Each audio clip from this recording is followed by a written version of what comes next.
నమస్తే ఫ్రెండ్స్, నేను మణి నీలిపూజ. ఫ్రెండ్స్, అయ్యప్ప స్వామిల ఊరేగింపు జరుగుతోంది.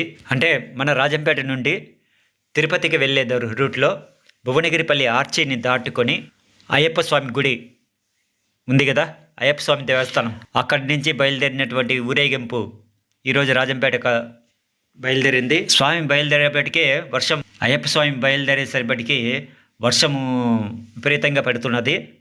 సో విపరీతం కారణంగా కొంచెం లేట్ అయినా వర్షంలోనే తడుస్తూ అయ్యప్ప స్వాములంతా ఊరేగింపుకు బయలుదేరినారు. అలాగే వారి వెనక అయ్యప్ప స్వామి కూడా బయలుదేరాడు. సో దానికి సంబంధించిన సీన్లన్నీ, అంటే దృశ్యాలన్నీ మనం ఇప్పుడు చూద్దాం.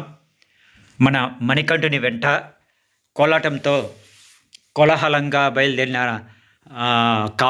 కావలి నృత్య కళాకారులు, కత్తిస్వాములు, కన్యస్వాములు అంతా బయలుదేరినారు. అయితే వరుణదేవుడు మధ్య మధ్యలో పూలవర్షం కురుస్తున్నట్టుగా కురుస్తూనే ఉంటాడు. కానీ స్వాములు వరుణదేవుడు పూల వర్షం కురిపిస్తున్నాడని తలంచి దారిలో అట్లే భజన చేసుకుంటూ బయలుదేరినారు. ఏది ఏమైనా అయ్యప్ప స్వామి యొక్క ఊరేగింపు దర్శనం రాజంపేటకు శుభదాయకం, శ్రేయస్కరం. ఓం స్వామియే శరణమయ్యప్ప.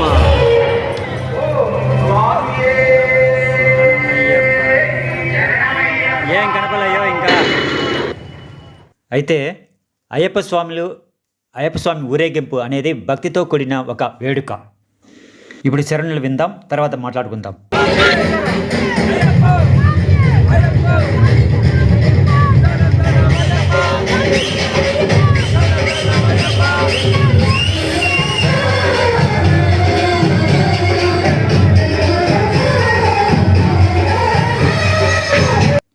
ఓకే, అయితే ఊరేగింపులో భాగంగా అయ్యప్ప స్వామి ఉత్సవమూర్తిని లేదా అయ్యప్ప స్వామి ఆభరణాలను ఊరేగిస్తారు.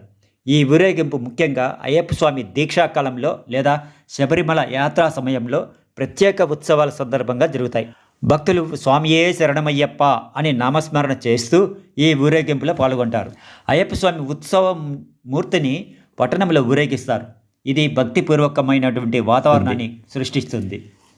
శబరిమలలో అయ్యప్ప స్వామి విగ్రహాన్ని అలంకరించడానికి ఉపయోగించే తిరువాభరణాలు ప్రత్యేకంగా ఊరేగింపబడతాయి. ఈ ఊరేగింపు యాత్రాకాలం తర్వాత ముఖ్యంగా మాలాధారణ చేసిన భక్తులు పాల్గొంటారు. సో వారి తర్వాత వారి యొక్క శ్రేయాభిలాషులు అంటే బంధువులు, మిత్రులు వారితో కలిసి పాల్గొంటారు. అలా అయ్యప్ప స్వామి దీక్షలతో పట్టణంలో ఆధ్యాత్మిక వాతావరణం నెలకొంటుంది. ఇందులో ఉత్సవమూర్తిని ఊరేగింపుగా బయలుదేరినప్పుడు స్థానికంగా ఉన్నటువంటి అయ్యప్ప స్వామి మందిరం నుంచి ప్రారంభమై ఊరేగింపు పురవీధుల గుండా, అంటే రాజంపేట పురవీధుల గుండా బయలుదేరి తిరిగి ప్రసాదంతో ముగించి వారు యథాస్థానానికి అంటే మందిరానికి బయలుదేరుతారు. అయితే అయ్యప్ప స్వామి ఊరేగింపు అనేది భక్తులు అయ్యప్ప స్వామిని పూజిస్తూ నిర్వహించే ఒక సాంప్రదాయకమైనటువంటి ఊరేగింపు. ఈ ఊరేగింపులో భక్తులు భక్తితో అయ్యప్ప అని నినదిస్తూ స్వామివారి విగ్రహాలు లేదా కలశాలతో ఊరేగిస్తారు. ఇది ముఖ్యంగా మండల పూజల సమయంలో జరుగుతుంది. మరియు భక్తి సంస్కృతి ఐక్యతకు ప్రతీకగా నిలుస్తుంది. అయితే అయ్యప్ప స్వామిపై తమ భక్తిని చాటుకోవడానికి ఈ ఊరేగింపును నిర్వహిస్తారు. వివిధ గ్రామాల నుండి అయ్యప్ప స్వామి భక్తులు మరియు శివస్వామి భక్తులు ఊరేగింపులో పాల్గొంటారు. అంటే శివమాల వేసినటువంటి భక్తులు పాల్గొంటారనమాట. అంటే భక్తులు కలశాలను తలపై పెట్టుకొని ఊరేగిస్తారు. దీనితో పాటు అయ్యప్ప నామస్మరణ చేస్తూ ఉంటారు. ఈ ఊరేగింపు భక్తికి, సంస్కృతికి మరియు ఐక్యతకు నిదర్శనంగా నిలుస్తుంది అనేది మన ఒక మెసేజ్ అనమాట. అయితే అయ్యప్ప స్వామి వాహనంగా పులి ఉంటుంది. కొన్ని ఊరేగింపులలో అయ్యప్ప స్వామిని వాహనంపై అంటే పులి వాహనంపై ఊరేగించినటువంటి విగ్రహాలను కూడా మనం కొన్ని సందర్భాలు చూడొచ్చు. అయితే ఈ సందర్భంగా మకర జ్యోతిని చూడటానికి అయ్యప్ప స్వాములు శబరిమలకి వెళ్తారు. ఇది ఒక అద్భుతమైన ఘట్టం అన్నమాట. అంటే పవిత్రమైన సంఘటనగా భావించబడుతుంది.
వాళ్ళు ఇచ్చేవాళ్ళు కూడా కావాలి.